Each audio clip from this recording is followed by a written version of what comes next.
नमस्कार ताईनो, आजच्या व्हिडिओमध्ये आपल्याला मुख्यमंत्री लाडली बहीण ही योजना मध्य प्रदेशमध्ये लागू आहे। तीच योजना आता महाराष्ट्रामध्ये सुद्धा राबवली जाणार आहे। ताईनो तुम्हाला मंथली 1200 ते 1500 रुपये मिळणार आहे ही योजना लागू झाल्यानंतर। तर ताईनो कोणत्या वयात या योजनेसाठी पात्र असाल ते सर्व डिटेल आपण या व्हिडिओमध्ये बघायचे। ताईनो तुम्ही या चॅनलला सबस्क्राइब केलं नसेल तर सबस्क्राइब करून घ्या आणि बेल आयकॉन प्रेस करायला विसरू नका, जेणेकरून तुम्हाला अशीच नवनवीन अपडेट तुम्हाला मिळत राहील। ताईनो चला तर आपण या न्यूजपेपरमध्ये काय दिले ते बघू। नुकतीच लोकसभा निवडणूक पार पडल्या आहेत। आता महाराष्ट्रातील राजकीय पक्षांना विधानसभा निवडणुकीचे वेध लागले आहेत। उद्याच्या पार्श्वभूमीवर सरकार अनेक योजना राबवत आहे, जेणेकरून नागरिकांना या योजनेचा फायदा घेता यावा। सरकारने महिलांसाठी एक नवीन योजना सुरू केली आहे। काय आहे ही योजना पहा, संपूर्ण आपल्याला माहिती या व्हिडिओमध्ये बघायचं आहे। बघा ताईनो, या योजनेच्या माध्यमातून सरकार महिला आणि तरुण मतदारांना आकर्षित करण्यासाठी अनेक प्रयत्न करीत आहे। त्यातच एक भाग म्हणून मध्य प्रदेशच्या योजनेप्रमाणे महाराष्ट्रात देखील मुख्यमंत्री लाडकी बहीण ही योजना लागू केली जाणार आहे असल्याची चर्चा सुरू आहे। योजना महाराष्ट्रामध्ये लागू केल्यास या योजनेला वर्षाखाली तब्बल 15 ते 20 हजार कोटी रुपयाचा भार लागणार आहे। पुढे बघू ताईनो, महाराष्ट्रात येणाऱ्या दिवसामध्ये लाडकी बहीण योजना सुरू केली जाणार आहे।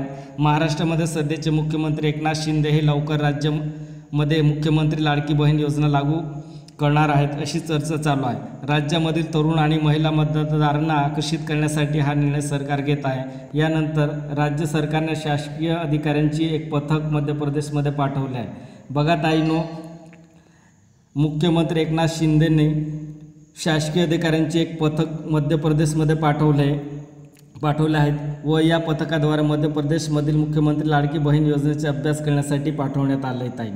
ताईनो बघा आणखी पुढे काय दिले, या योजनेचे स्वरूप काय आहे व ही योजना कशा प्रकारे राबवली जाते अशी संपूर्ण माहिती या पथकाने तेथून जाऊन माहिती करून घ्यायची आहे। यानंतर पटकन अभ्यास केला आहे व आता ही योजना महाराष्ट्रात प्रत्यक्ष लागू करण्यावर काम केले जात आहे।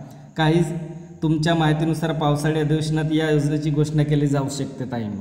ताईनो पुढे बघा काय आहे मध्य प्रदेशमध्ये लाडकी बहीण योजना। मध्य प्रदेश सरकारने लाडकी बहीण योजना सुरू केली आहे। त्यामध्ये मध्य प्रदेश तत्कालीन मुख्यमंत्री शिवराज सिंग चौहान यांनी योजना सुरू केली होती। या योजनेच्या माध्यमातून मध्य प्रदेशमधील गरीब महिलांना सरकारतर्फे आर्थिक मदत केली जाते। या योजनेला मध्य प्रदेशमध्ये चांगला प्रदेश देखील पाहायला मिळाला आहे। ताईनो बघा पुढे काय दिले, या योजनेच्या माध्यमातून मध्य प्रदेशमधील महिलांना शिवराज सिंग यांना पुन्हा एकदा विधानसभा निवडणुकीमध्ये बहुमताने निवडून दिले आहे। याच कारणामुळे महाराष्ट्रात देखील ही योजना राबवली जाणार आहे। ताईनो पुढे काय दिले, याचा फायदा महायुतीला होणार असल्याची माहिती समोर आली आहे।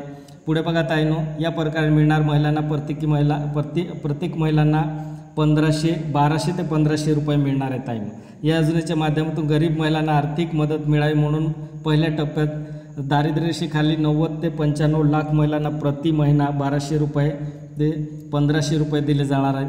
दारिद्र्यरेषेखाली 21 ते 60 वर्ष वयोगटातील महिला, विधवा, घटस्फोटीतील महिलांना या योजनेचा लाभ मिळणार आहे। ही रक्कम लाभार्थी महिलांच्या खात्यामध्ये जमा केली जाणार आहे। ताईनो बघा ही चांगली बातमी, मुख्यमंत्री लाडकी बहीण योजना ही मध्य प्रदेशमध्ये लागू आहे। तीच योजना आता महाराष्ट्रामध्ये सुद्धा राबवण्यात येणार आहे। ताईनो तुम्हाला 1200 ते 1500 रुपये पर मंथ तुम्हाला पैसे मिळणार आहे।